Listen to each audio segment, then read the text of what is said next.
Το διαδίκτυο είναι ένα πολύ ωραίο εργαλείο το οποίο επιτρέπει να διασκεδάσει κανείς και να μάθει πολλά και διαφορετικά πράγματα, να ερευνήσει, αλλά ταυτόχρονα είναι και πολλές φορές ένα εργαλείο έντονων συναισθημάτων.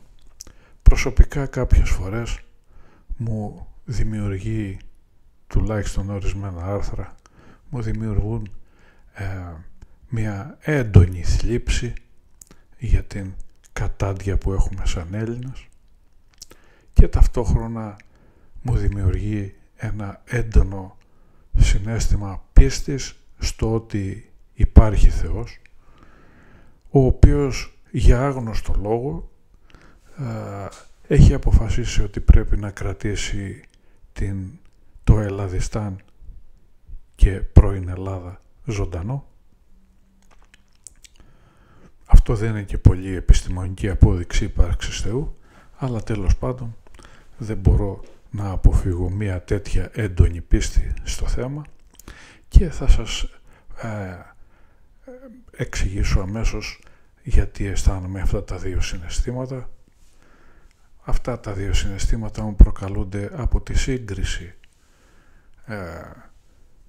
των δράσεων σύγχρονων ανθρώπων στην Αγγλία και στην Ελλάδα και θα ξεκινήσω με την περίφημη μάχη του Αζενκούρ, η οποία είναι περίφημη μόνο και μόνο γιατί 7.000 Άγγλοι κατάφεραν να νικήσουν τριπλάσιους Γάλλους, οι οποίοι ήταν βαριά οπλισμένοι, υπότε σιδερόφρακτοι, και σε αυτή τη μάχη οι Γάλλοι είχαν πολλές χιλιάδες νεκρούς απώλειες. Η μάχη δεν έκανε τίποτα άλλο σπουδαίο, δεν είχε κανένα σπουδαίο αποτέλεσμα μέσα στις συνεχείς μάχες που είχαν οι Ευρωπαίοι εκείνη την εποχή, και συνέβη το 1415, σχεδόν 50 χρόνια πριν πέσει η Βυζαντινή Αυτοκρατορία στα χέρια των Τούρκων, και μπορείτε να δείτε ότι στη σελίδα υπάρχουν πάνω από 2 εκατομμύρια αποτελέσματα για τη μάχη του Αζενκούρ, σε αντίθεση με τη μάχη των Δερβενακίων, η οποία έχει με το ζόρι 30.000 αποτελέσματα στο ψαχτήρι. Παρ' όλα αυτά η σελίδα του στρατού, του ελληνικού στρατού, ισχυρίζεται ότι η μάχη αυτή συγκαταλέγεται στις 5 κορυφαίες καταστροφές στρατιωτικών δυνάμεων στην παγκόσμια στρατιωτική ιστορία. Είναι τόσο σημαντική αυτή η μάχη, ώστε ο ελληνικός στρατός έχει αφιερώσει και μια ολόκληρη σελίδα μέσα στο site του, το οποίο δείχνει το ότι βρισκόμαστε ακόμα σε νεολιθική, παλαιολιθική μάλλον περίοδο όσον αφορά το ίντερνετ, αφού η σελίδα του Γενικού Επιτελείου Στρατού θεωρείται non-secure, επικίνδυνη από τους διάφορους browser, non-secure. Κάποτε θα σταματήσει να είναι non-secure, ίσως να ξυπνήσουμε, αλλά τέλος πάντων το θέμα μας είναι αλλού.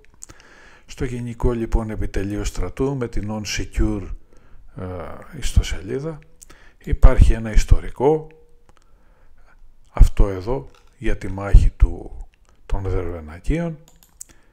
Υπάρχει ένα PDF με 4 σελίδες, 4 μόνο σελίδες και το μισό φωτογραφία, και ούτε το μισό καν από το κείμενο δεν είναι για τη μάχη. αλλά τέλος πάντων. Επίσης υπάρχουν σχεδιαγράμματα, έτσι τουλάχιστον το λέει ο κάφρος που έφτιαξε τη σελίδα, έχει μόνο 2 θολά και ψόφια σχεδιαγράμματα, αν μπορούν αυτά να ονομαστούν σχεδιαγράμματα. Είναι μια πρόχειρη φωτοτυπία από κάποιο βιβλίο που έχουν πάρει, και φωτογραφικό υλικό, 4, μόνο 4 φωτογραφίες, οι οποίες υπάρχουν φυσικά μέσα στην περίφημη παρουσίαση μάχης που σας έδειξα πριν. Αυτά για την τρομερή μάχη των Δερβενακίων, και τώρα ας επιστρέψουμε στην μάχη, την όχι και τόσο τρομερή, του Αζινκούρ, με την οποία έχουν ασχοληθεί καθηγητές πανεπιστημίων. Αμφιβάλλω αν υπάρχει στο Ελλαδιστάν ένας καθηγητής πανεπιστημίου που να έχει ασχοληθεί με οτιδήποτε ιστορικό, και αν ακόμα έχει κανείς ασχοληθεί, είτε θα είναι κάμια πρόχειρη εργασία έτσι για να λέμε ότι κάνουμε εργασίες, είτε αν είναι σοβαρή έχει θαυτεί στα ντουλάπια των πανεπιστημίων. Επίσης η καθηγήτρια που είδατε εδώ έχει πάρει τα αρχεία τα οποία υπάρχουν ακόμα από το 1412. Υπάρχουν αρχεία με λεπτομέρειες της κάθε εποχής. Σε αυτά τα αρχεία τα οποία είναι τεράστια, βλέπετε εδώ, ξεδιπλώνει το ρολό, το οποίο είναι ακόμα εδώ διπλωμένο και πηγαίνει ακόμα πέρα. Υπάρχουν όλες οι λεπτομέρειες, πόσοι στρατιώτες πήραν μέρος στη μάχη, πόσοι ήταν οι τοξότες, πόσοι ήταν οι αξιωματικοί, ποιοι ήταν οι αξιωματικοί και όλα αυτά. Έχουν ακόμα και τσάντες από δέρμα, οι οποίες είναι αντίγραφα από τις τσάντες που έχουν σωθεί από την εποχή, μέσα στις οποίες φιλούσαν διάφορα έγγραφα, και από τους Γάλλους φυσικά έχουν παρόμοια έγγραφα, σύμφωνα με το ντοκιμαντέρ. Να το εδώ, το συγκεκριμένο έχει μέσα αναφορά με όλους τους νεκρούς της μάχης του Αζινκούρ από την πλευρά των Γάλλων. Επίσης άλλοι έχουν κάνει έρευνα στο πεδίο της μάχης, το πεδίο της μάχης του 1400 δηλαδή, πριν από 6 αιώνες, το πεδίο της μάχης, έψαξαν, βρήκαν στοιχεία. Αυτή είναι μία μύτη βέλους, αγγλικού βέλους, για να βεβαιωθούν την πέρασαν από ακτινογραφία για να είναι σίγουροι για τα στοιχεία. Άλλοι έχουν φτιάξει ακόμα και βέλη με τον τρόπο που τα έφτιαχναν τότε για έρευνα. Τι κάνω, αχ Θεέ μου.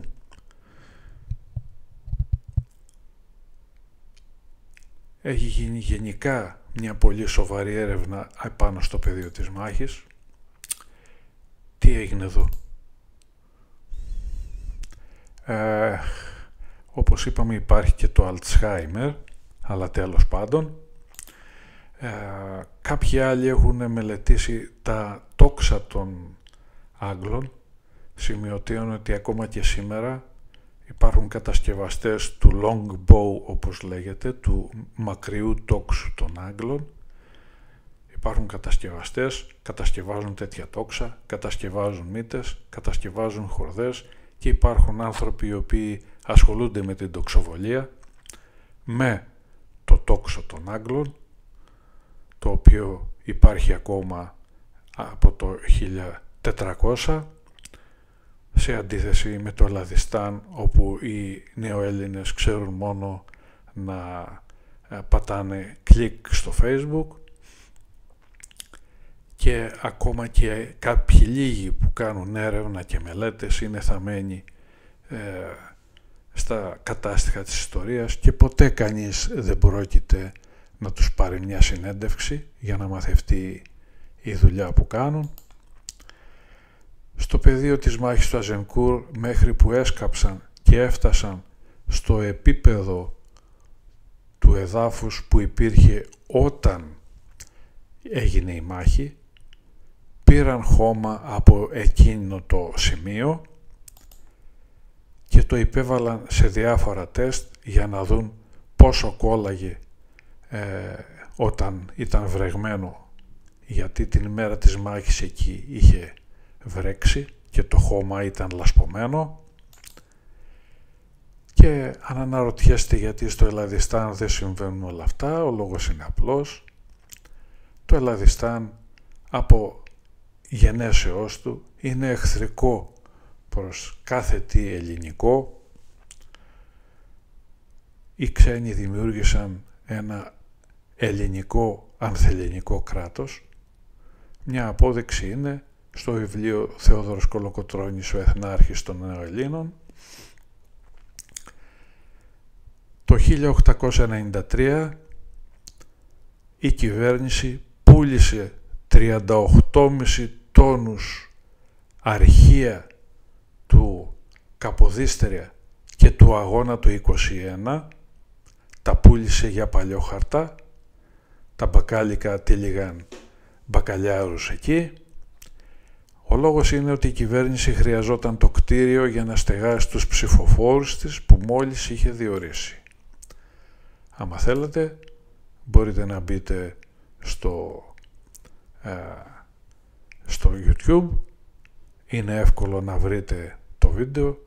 Στο 3ο λεπτό θα ακούσετε τον δημοσιογράφο να διαβάζει αυτά που μόλις σας διάβασα και εγώ.